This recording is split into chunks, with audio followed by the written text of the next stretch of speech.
We all want to eat healthier, but at some point we've got to start paying attention to how much we're eating because plain and simple, if we take in more than we expend, we are going to gain weight.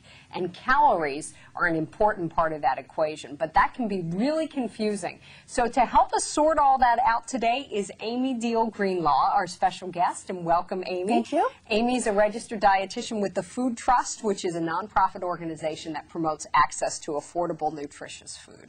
So, Amy, let's just start out with the very basics. What is a calorie? A calorie is the way we measure the amount of energy in food.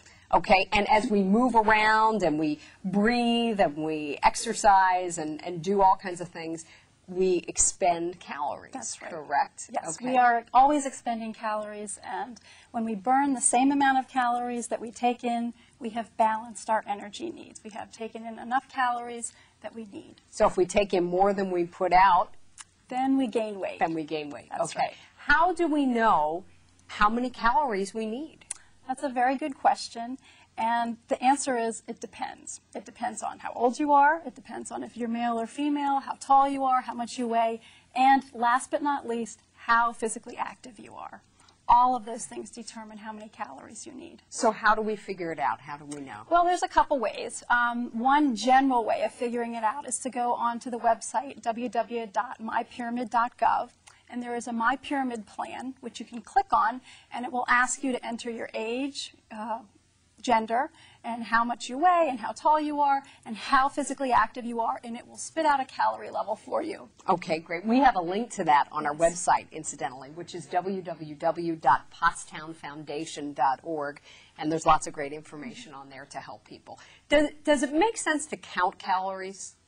Yes, I think it can. I think everybody could benefit from counting calories at some point. If you really have no idea how many calories you're consuming. And a lot of us don't. And a lot of us don't. Yeah.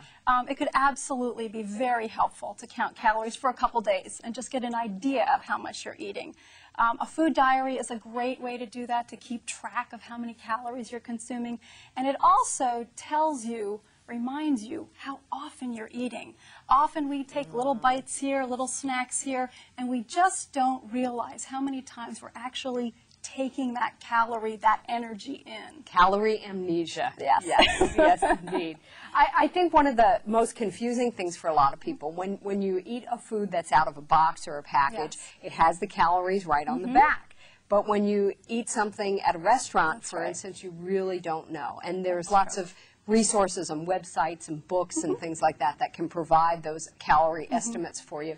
But so many people just don't have an idea. So we have sort of a whole day's worth of food possibilities here to walk through. So let's start out here with breakfast. Take us through this.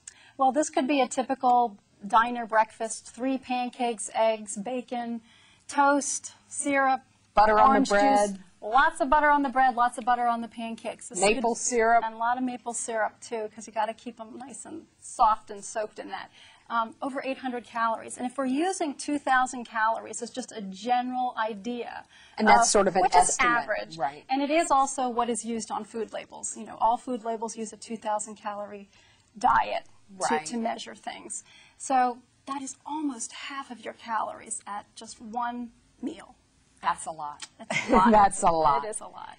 A lot of people think, okay, well, I'm not going to go for the diner, but I'll just go through the drive-through and I'm going to pick up my muffin, and that's nice and healthy, right? This is the on the way to work breakfast. Okay. This is the weekend breakfast, right?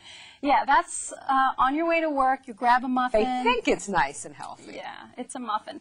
But muffins, this size muffin is probably about 3 times the size muffins used to be 20 years ago, and it's 3 times the calories. So that one is, what, 450 to 500 calories for just that muffin. That's a big That muffin. doesn't include the flavored latte that you got with that was loaded with sugar and a little bit of cream in it, Right, too. right, So, okay. On the other hand, you make a healthy breakfast at home. For the same amount of calories, you can have all of this. And what do we have it's here? true. I mean, and this is a wonderful breakfast that you've prepared.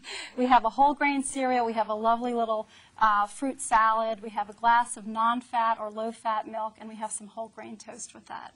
Great, great. And it seems like so much more than just the muffin. And if you can't sit down and have a breakfast, I always take a bag of instant oatmeal, and I take my milk, and I eat my oatmeal at work. Great. Let's move on to lunch. Typical pizza lunch. Very typical. 2 large slices of pepperoni pizza and a 20-ounce Pepsi. Wow.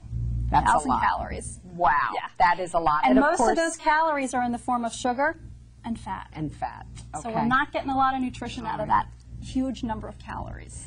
On the other hand, if we're out and we say, okay, well, I want to eat healthy, so I'm going to have a smaller soda and a healthy salad, right?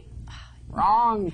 Good intention. Good intention. Again, there are some good things related to this. We've got some vegetables in here. We have grilled chicken. The problem is it has probably a half a cup of full-fat salad That's a dressing chicken on it. Caesar salad. It is a grilled Yeah. chicken Caesar salad. So there are good parts to it, but you got to watch how much of that full-fat dressing goes On the on other there. hand, we have healthy turkey sandwich. We have a whole grain turkey sandwich, lean meat, lots of vegetables on it, mustard instead of mayonnaise, and some low-fat. 500 calories. Yeah, Let's nice. move on to Yeah. dinner. Restaurant portion steak fajitas. Yeah. How many calories? 2,000. And again, I think the key here is what you just said, restaurant portion. big one. Again, if you ate just one of these and you had a third of that sour Right. cream and a quarter of that guacamole, it would probably Would be okay. Same thing goes with a big burger and onion rings.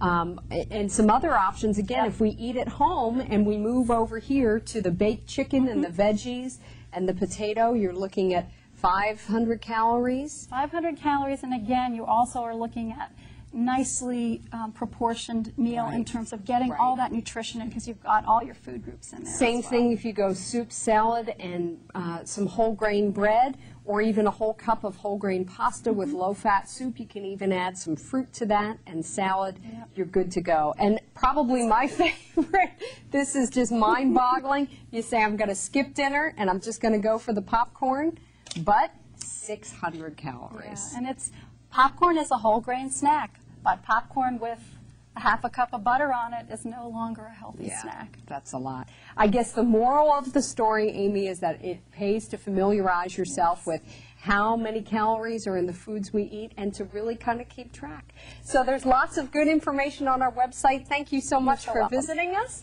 And visit our website at pottstownfoundation.org.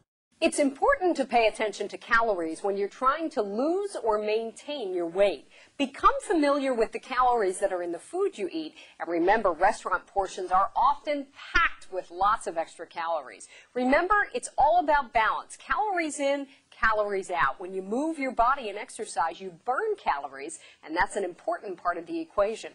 For more information, visit our website, www.pottstownfoundation.org.